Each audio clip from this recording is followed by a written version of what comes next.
ഇത് കണ്ടോ, MG5 ഏകദേശം 74,000 സൗദി റിയാലാണ് അതിൻ്റെ പ്രൈസ്. ശരിക്കും ഒരു ബെൻസിൻ്റെ ഒക്കെ വണ്ടികളുണ്ടല്ലോ, അതിൻ്റെയൊക്കെ ഒരു ലുക്കില്ലേ. കാരണം ബെൻസിൻ്റെ ഏത് വണ്ടിയാന്ന് മനസ്സിലായവർ ജസ്റ്റ് ഒന്ന് കമൻറ്റ് ചെയ്യട്ടോ. ഓക്കെ, സാധനം പൊളി ലുക്കാണ് കാണാൻ. എൻ്റെ എക്സസൈസൊക്കെ നോക്ക്, എന്താ അടിപൊളി ഡിസൈനല്ലേ. അത് ഇതിലൊക്കെ സെറ്റാണ്.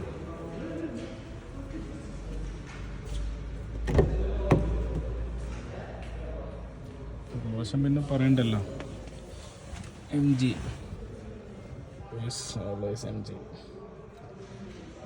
അടിപൊളി, എന്താ പറയുക, ഡിസൈൻ കാര്യങ്ങളൊക്കെ സെറ്റാണ്.